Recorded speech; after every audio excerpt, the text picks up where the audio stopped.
Welcome to Masterclass 21. Boost your profit by fixing your menu. When I run my monthly workshop on behalf of Brighton and Hove City Council, in my capacity as their hospitality partner, we spend a fair amount of time talking about gross margins.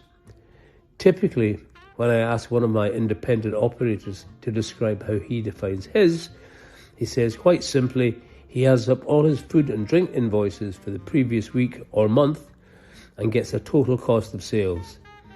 Then he takes his net sales, subtracts all the costs, then divides the outcome by the sales figure to get gross profit percentages. The problem with this approach is that it's so broad that it hides a multitude of sins.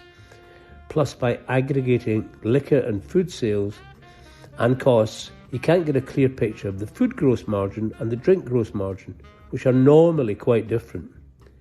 Additionally, menu items will have been added over the years and their costs and profit profiles are obscure because of the aggregation process. From my first exposure to catering as marketing director of Bernie Inns, we had a costing for every single menu item. That costing took each ingredient, the amount used, giving the ingredient costs. So if the retail price was $6.50, it meant the net price was $5.41. With an ingredient cost of £1.85, it gave a cash margin of £3.56 and a percentage of 65.8%. It was also the practice to take a photo of the finished product and a brief description of the preparation method so that kitchen staff could clearly see what the specification was and could follow it to the letter. In my restaurant in Brighton, the Old Bank, we had 8 starters, 12 main courses, 6 desserts and 5 sides. This meant we had 31 separate product specification pages for food alone. This produced a schedule like this, which shows unit sales, the cost of sales, the net price per item, the gross profit per item, the percentage gross profit, then multiplying the units by the cost of sales and by the margin, we got total cost of sales and total gross profit by line. This analysis allowed me to put products into one of 4 categories. Firstly, stars. These are the high margin, high volume lines which make most money for the restaurant.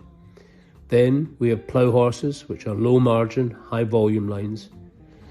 Next are puzzles, which are high margin, low volume menu items. And finally we have dogs, which are low volume and low margin. By laying out your menu like this, it gives you the opportunity to take action. So, for example, with stars, they should feature strongly on your menu, perhaps deserving a panel all to themselves. Staff should be incentivized to promote these to encourage guests to order them. And as an aside, staff should be shown all the margins for all the products so that they understand what they're trying to sell. With plough horses, the objective is to improve the margin by a combination of menu engineering, reducing portion size or garnishes, and modest price increases. With puzzles, the aim is to increase the volume and again feature them strongly on the menu and get staff to promote them. With dogs, there is only one sad route available: remove them from the menu. It's often the case that menus are rather like Topsy, they just grow and grow. Operators can often lose sight that they contain too many items, and action to edit them down to a manageable amount should be taken. By creating a mission statement for your restaurant, as described in one of my earlier masterclasses, you will have established a market positioning which serves as a very valuable guide as to what products you should include.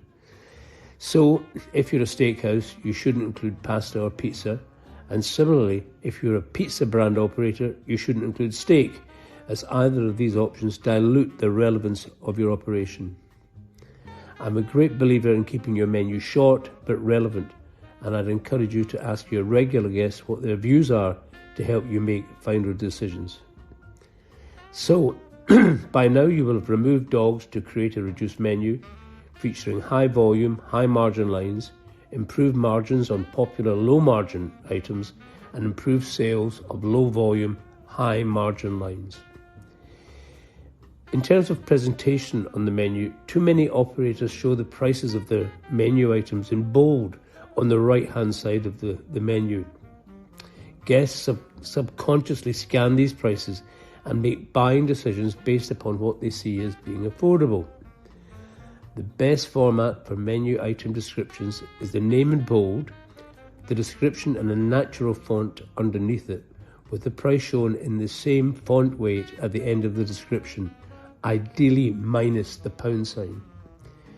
By reading the description first, guests become sufficiently interested in the item to make a buying decision based on the description. So there you have it. First, establish costs for every menu item, then analyse the categories they fall into, take action to remedy any weaknesses, review the logic of your menu in the context of your mission, and lay out your menu in such a way that it has maximum appeal to guests. Quite a time-consuming exercise, but once done, you'll enjoy the benefit of improved sales and profits. So that's how you boost your profit, by fixing your menu. If you want my thoughts on your menu, free of charge, just drop me an email with a copy of the menu and I'll get back to you. Anyway, thanks very much for listening today, and I look forward to seeing you at Masterclass 22. Bye-bye.